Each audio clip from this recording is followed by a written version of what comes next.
जी अस्सलाम वालेकुम दोस्तों, कैसे हैं आप सब। उम्मीद करता हूँ सब खैरियत से होंगे। आज 2 नवंबर और हफ्ते का दिन है। जो पिछले 12 घंटे में खबरें डेवलप हुई हैं उनके ऊपर तफसील से बात करेंगे। सबसे पहले मैं इमरान खान के हवाले से बात करूंगा कि इमरान खान जब से अभी मुलाकातें भी होना शुरू हो गई हैं, उनको पेश भी किया जा रहा है।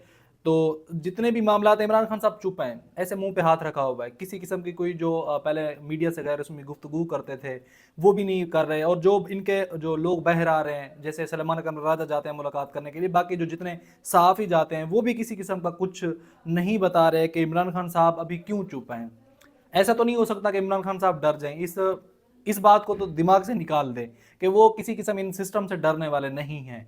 और कहीं ऐसा तो नहीं है कि अंदर अंदर मामला चल रहे हैं, मुक्तदरा से एस्टेब्लिशमेंट से बातचीत चल रही हो, कहीं ना कहीं मामलात को हैंडल किया जा रहा हो और इस वजह से इमरान खान साहब चुप हूँ, ऐसा लग रहा है। ऐसा हो सकता है। हालांकि इमरान खान पिछले हमने जितने भी टाइम से इमरान खान साहब जेल के अंदर हैं, वो एक ही बात पे जो है ना, उनका जो मौक़िफ़ है उस पे डटे हुए हैं कि किसी किस्म के एस्टेब्लिशमेंट से कोई बात नहीं होगी। अगर बात होगी तो फिर जो हमारे रूल होंगे, जो हमारी रिक्वायरमेंट होगी, उसको पूरा किया जाएगा। हम इनकी बात पे नहीं खड़े होंगे। तो कहीं ऐसा लग रहा है कि जो मुक्तदरा हैं कि वो इमरान खान की बात के ऊपर एग्री होने को तैयार हैं, इस वजह से इमरान खान साहब चुप हैं। उनकी जो खामोशी है वो बहुत सारे सवाल उठाती है, बहुत सारे सवालों को जन्म देती है कि आखिर उसके पीछे क्या रीज़न है कि कोई खुल के बात नहीं कर रहा है। दूसरी जानिब हमने बड़े मियाँ को देखा, मियाँ मोहम्मद शहबाज शरीफ साहब को, नवाज शरीफ साहब को, कि वो मीडिया से बात करते हुए नजर आ रहे हैं, क्योंकि वो बाहर गए हुए हैं। तो उनकी जो अपनी कोई कैबिनेट के अंदर वो बात कर रहे थे, उसमें भी वो अपने वही गिले शिकवे कर रहे थे। जैसे वो अमेरिका में जा रहे थे तो उनसे जो जर्नलिस्ट ने सवाल किया तो उन्होंने उसका किसी किस्म का कोई सवाल का जवाब जो है ना नहीं दिया। को बोला कि मेरे अमेरिका जाने से पहले ये सवाल करना कोई लाजमी था कि मैं वज़ीर आज़म बनने गया, मुझे वज़ीर आज़म नहीं बनाया गया। तो ये जो शबाज नवाज शरीफ साहब चीखते हुए नजर आ रहे हैं, कहीं ऐसा लग रहा है कि इनको अब हटाने की प्लानिंग की जा रही है, क्योंकि इनको जो लाने वाले हैं वो भी जो मुक्तदरा हैं, जिनकी गोद में लोग बैठ के सियासत करते हैं, वो किसी के नहीं होते, वक्त आने पर किसी को भी गिरा देते हैं। उनका जो मुझे लगता है जो एस्टैब्लिशमेंट है, उनका ज़्यादा जो एतमाद है वो वज़ीर आज़म बनाने के लिए बिलावल भुट्टो साहब के ऊपर है। क्योंकि जो 26 कॉन्स्टिट्यूशनल अमेंडमेंट लेकर आए हैं, उसके जो सरतोड़ कोशिशें थी वो बिलावल भुट्टो साहब ने की। तो कहीं जो मुक्तदरा हैं उनकी ज़्यादा जो तवज्जो है वो अब बिलावल साहब की तरफ है। बिलावल को ये यकीन दहानी भी कराई गई कि आप ये जो अपने सरतोड़ कोशिश करें, बंदे तोड़ने हैं तोड़ें, पैसा फेंकना है फेंकें, किसी तरीके से ये जो 26 कॉन्स्टिट्यूशनल अमेंडमेंट है इसको पास कराएं। उसके बाद जो आपकी रिक्वायरमेंट होगी हम आपके साथ खड़े होंगे। तो कहीं ऐसा लग रहा है कि जो शहबाज शरीफ साहब से सिस्टम थक चुका है, अब उनकी जो तवज्जो है वो बिलावल भुट्टो की तरफ है। ये आने वाला वक्त जो है ना साबित करेगा।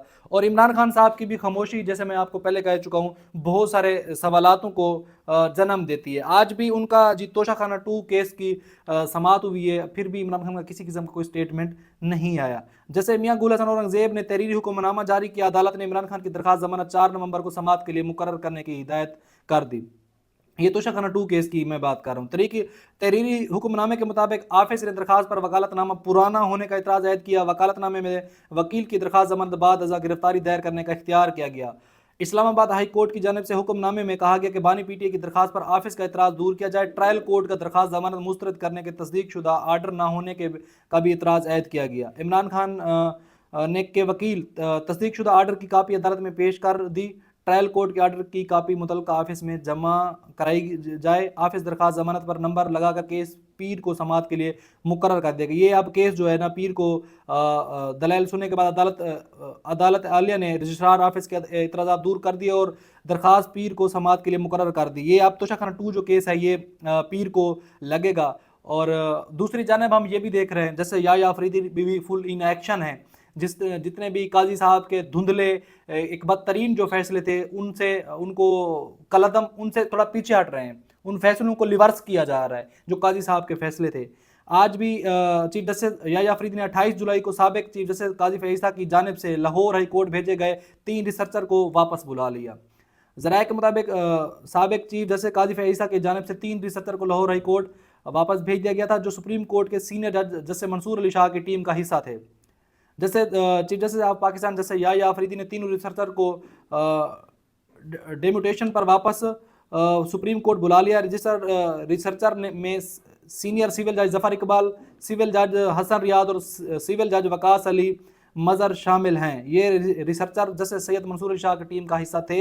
याद रहे कि साबिक चीफ जस्टिस काजी फैज़ा ने डेमोटेशन मुकम्मल होने पर तीनों को वापस लाहौर हाई कोर्ट भेज दिया था। अब मैं जैसे आपको पहले कहा कि काजी साहब के जो किए गए फैसले थे, जो काजी साहब के यूँ समझ लें कि बदतरीन जो फैसले थे, उन फैसलों को अब कहीं ना कहीं रिवर्स किया जा रहा है। और जो तोशाखाना 2 केस में बुशरा बीबी की ज़मानत हुई है, उसको भी आज सुप्रीम कोर्ट के अंदर चैलेंज कर दिया गया कि ये जो ज़मानत है ये नहीं होनी चाहिए थी। इसमें बड़े दिलचस्प उन्होंने अपना मौक़िफ़ अपनाया, वो मैं आपके सामने चंद उस बातें रख देता हूँ कि जो मतलब FIA की टीम ने इसके ऊपर के इसको ज़मानत नहीं मिलनी चाहिए थी, अदालत ने सही से केस को नहीं देखा, वो मैं आपके सामने रख देता हूँ। वफाकी तहकीकी इदारे FIA ने इस्लामाबाद हाई कोर्ट की ज़मानत मंजूरी के फैसले के खिलाफ दरखास्त दायर कर दी। दरखास्त में मौक़िफ़ इख्तियार किया गया कि बुशरा बीबी की ज़मानत मंजूरी का फैसला गैर कानूनी और रिकॉर्ड के बरखिलाफ है। FIA ने मौक़िफ़ अपनाया कि इस्लामाबाद हाई कोर्ट के सिंगल रुकनी बेंच ने ज़मानत बाद अज़ां गिरफ्तारी के असूलों और गाइडलाइंस को मद्देनज़र रखा ना बुशरा बीबी के खिलाफ मुकदमे को ठीक तरह से नहीं समझा। दरख्वास्त गुजार के मुताबिक प्रोसिक्यूशन का केस है कि बुशरा बीबी अपने शोहर बानी PTI के साथ मुलविस हैं। बुशरा बीबी ने अपने खामंद के साथ मिलकर अवाम के अतमाद को ठेस पहुँचाई और रियासती तगमे बुल्गारी ज्वेलरी सेट का गलत इस्तेमाल किया।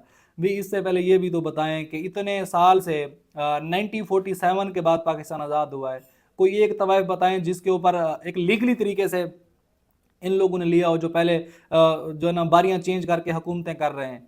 क्या नवाज शरीफ साहब ने तवाइफ नहीं उठाए? क्या यूसुफ रज़ा गिलानी ने नहीं उठाए? क्या मरियम नवाज ने नहीं उठाए? तोशाखाना केस में उसमें इसमें है क्या? इन्होंने कौन सी चीज़ें सरकारी ख़जाने में जमा कराई हैं? जो मंसूर अली शाह ने मरियम बीबी का इंटरव्यू किया था, उसमें जो बातें सामने आई थी वो किसी को पता नहीं है, पूरा पाकिस्तान जानता है। दरखास्त में कहा गया कि बुशरा बीबी के खामद के इख्तियारात के गलत इस्तेमाल से कौमी ख़जाने को नुकसान पहुँचा है। इस्लामाबाद हाई कोर्ट ने बुशरा बीबी के खिलाफ इस्तीफ़ा के शवाहिद को नज़रअंदाज नहीं किया, कौमी ख़जाने को नुकसान पहुँचाए। बहुत आला बात है, बहुत ज़बरदस्त मौक़िफ़ अपनाया है। दरखास्त में मौक़िफ़ अपनाया गया कि रिकॉर्ड पर मौजूद काबिल जर्म शवाहिद को नज़रअंदाज करते हुए ज़मानत फराहम की गई। हाई कोर्ट ने ज़मानत देते हुए मद्देनज़र नहीं रखा कि प्रोसिक्यूशन के पास शवाहिद बुल्गारी ज्वेलरी सेट को तोशाखाना में जमा नहीं कराया गया। FIA ने कहा कि सुप्रीम कोर्ट अपने एक फैसले में असूल तय कर चुकी है कि खातून होने के बावजूद अगर किसी को क्रिमिनल रिकॉर्ड है तो ज़मानत नहीं मिल सकती। 263 दिन किसी को जेल में रहने की बुनियाद पर ज़मानत नहीं दी जा सकती। दरखास्त में सदा की गई कि इस्लामाबाद हाई कोर्ट के 23 अक्टूबर का ज़मानत मंजूरी का फैसला कलअदम करार दिया जाए और बुशरा बीबी को फराहम की गई ज़मानत बाद गिरफ्तारी को मनसूख करके इनकी गिरफ्तारी के अहकाम जारी किए जाएँ।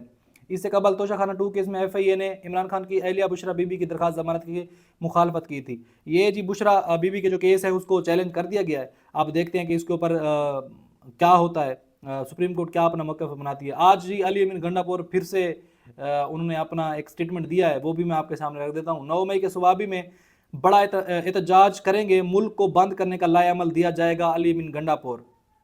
रावलपिंडी में अडियाला जेल के बाहर अली अमीन गंडापुर ने मीडिया से गुफ्तगू करते हुए कहा, हमारी आखिरी कॉल होगी, लोग अपने घरों में बताकर आ जाएं, अब हम सर पर कफन बांध कर निकलेंगे, पुरअमन रहकर बहुत मारें खा लिए, इसके बाद हम पीछे नहीं हटेंगे। उन्होंने कहा कि हम पुरअमन थे और रहेंगे, लेकिन पुरअमन रहकर हमारी पार्टी के साथ और हमारे लीडर के साथ जो सलूक किया गया वो नाकाबिल बर्दाश्त है। अली अमीन गंडापुर ने कहा कि अवामी ताकत के साथ ताबूत में आखिरी कील ठोकने के लिए पूरा लाएअमल देंगे, अपने हकूक लेने के लिए निकलेंगे और हकूक लेकर ही वापस जाएंगे। वज़ीर आला खैबर पख्तूनख्वा ने कहा कि 8 तारीख का जलसा मनसूख किया गया। जो जलसा 8 तारीख को हमने पेशावर में कर रहे थे, इसका मकाम तब्दील किया है। अब 9 तारीख को मोटरवे सवाबी इंटरचेंज जलसा होगा। उनका कहना था कि उन्होंने आखिरी कॉल की वार्निंग तमाम फैसले साजों के लिए है, हम एक लाए अमल के साथ एक तारीख देंगे। खैबर पख्तूनख्वा एक जरगा होगा जिसमें पूरे पाकिस्तान से लोग आएंगे, मुशावरत के मुताबिक पाकिस्तान को किस तरह बंद करना है इसका ऐलान किया जाएगा। बुशरा बीबी की रिहाई से मुतल्लिक एक सवाल का जवाब देते हुए उन्होंने कहा कि उनकी रिहाई में मेरा कोई किरदार नहीं, मेरा पाकिस्तान तहरीक इंसाफ PTI के कारकुन को पैगाम है कि वो मन घड़त बातों पर ना आए, ये आपको कन्फ्यूज़ करने के लिए किया जा रहा है। आपका मकसद हकीकी आज़ादी, खुद मुख्तार इदारों और आइन का तहफ़्फ़ुज़ करना है। अली अमीन गंडापुर ने कहा कि हमारी पार्टी की क़यादत के खिलाफ आए रोज़ केसेस बनाए जाते हैं, कोई सबूत नहीं दिया जाता और वारंट निकाले जाते हैं। हुकूमत ने ऊंचा कंडे शुरू किए हुए हैं, हर चीज़ एक हद तक होती है। उन्होंने कहा कि KPK हाउस पर क्या सोच कर चढ़ाई की गई, एक सूबे की आवाम की प्रॉपर्टी पर ये चढ़ दौड़े हैं और इनसे कोई पूछने वाला नहीं है, इनका हिसाब देना होगा। अली अमीन गंडापुर को अब साबित करना होगा कि वो जो है ना, जो 4 अक्टूबर को انہوں نے عوام کو اکیلے چھوڑا تھا، ثابت کرنا ہوگا کہ اب جو ہے نا وہ ان کو اکیلے نہیں چھوڑیں گے، اور جو ان کے اوپر باتیں کی جا رہی ہے علی بن گنڈا پور کے اوپر اب ٹرسٹ کرنے کے لیے تو میرے خیال میں کوئی تیار نہیں ہے، تو اب ان کو ثابت کر کے دکھانا ہوگا کہ وہ جو ہے نا لڑیں گے۔ عمران خان کی جو عمران خان کے اوپر ظلم کیا جا رہا ہے، جو کیا گیا پچھلے کچھ دنوں میں، اس کا حساب لیں گے، اب جو پیچھے نہیں ہٹیں گے۔ اور جی جوڈیشل کمیشن کے لیے حکومت اور اپوزیشن کے اراکین کے نام بھی بھیج دیے گئے ہیں، یہ سب سے جو امپورٹنٹ چیز ہے۔ ترجمان قومی اسمبلی کے مطابق سپیکر سردار ایاز صادق نے پارلیمانی جماعتوں کو جوڈیشل کمیشن میں نامزدگی کر دی، اور اس حوالے سے سپریم کورٹ کمیشن کو خط بھی لکھ دیا ہے۔ جوڈیشل کمیشن کے لیے قومی اسمبلی سے اپوزیشن لیڈر پاکستان تحریک انصاف کے رہنما عمر ایوب، مسلم لیگ نون کے رکن اسمبلی شیخ آفتاب کو نامزد کیا گیا، جبکہ سپیکر قومی اسمبلی نے خاتون نشست پر روشن خورشید کو نامزد کیا۔ علاوہ ازاں سینٹ سے جوڈیشل کمیشن کے لیے پاکستان پیپل پارٹی کے سینئر فاروق نیک اور P T I senior opposition leader Shibli Faraz نامزد کیے گئے۔ ترجمان قومی اسمبلی کے مطابق تمام نامزدگیاں سیکرٹری جوڈیشل کمیشن کو بھجوا دی گئی ہیں، جو سپریم کورٹ کے وصول ہو گئی ہیں۔ ترجمان قومی اسمبلی نے بتایا کہ اسپیکر قومی اسمبلی نے چیئرمین سینٹ سے یوسف رضا گیلانی اور تمام پارلیمانی جماعتوں سے مشاورت کے بعد نام بھجوائے ہیں۔ یہ بہت امپورٹنٹ معاملہ ہے، آنے پہ والے وقت جو ہے نا وہ اس کو دیکھا جائے گا۔ اور آخر میں یہ آپ کو خبر دیتا چلوں، انتظار حسین پنجوتا کو کل جو یقین دہانی کرائی گئی تھی کہ 24 گھنٹے کے اندر ان کو بازیاب کرا لیا جائے گا، وہ ابھی تک کی جو اطلاعات کے مطابق انتظار حسین پنجوتا، جب سے میں ویڈیو بنا رہا ہوں ابھی تک وہ اپنے بازیاب نہیں ہو سکے۔ اور جی جو کچھ حکومتی سائڈوں کے لوگ ہیں، وہ نصرت جاوید صاحب، عرفان صدیقی صاحب، وہ یہ کہہ رہے ہیں کہ ابھی تو گیم بہت ساری باقی ہے، ابھی جو 9 مئی کا جو واقعہ ہے، وہ جو کیس ہے، اس میں عمران خان کو سزا ہونا یا بہت ساری چیزیں ابھی باقی ہیں، آنے والا وقت جو ہے نا وہ ثابت کرے گا۔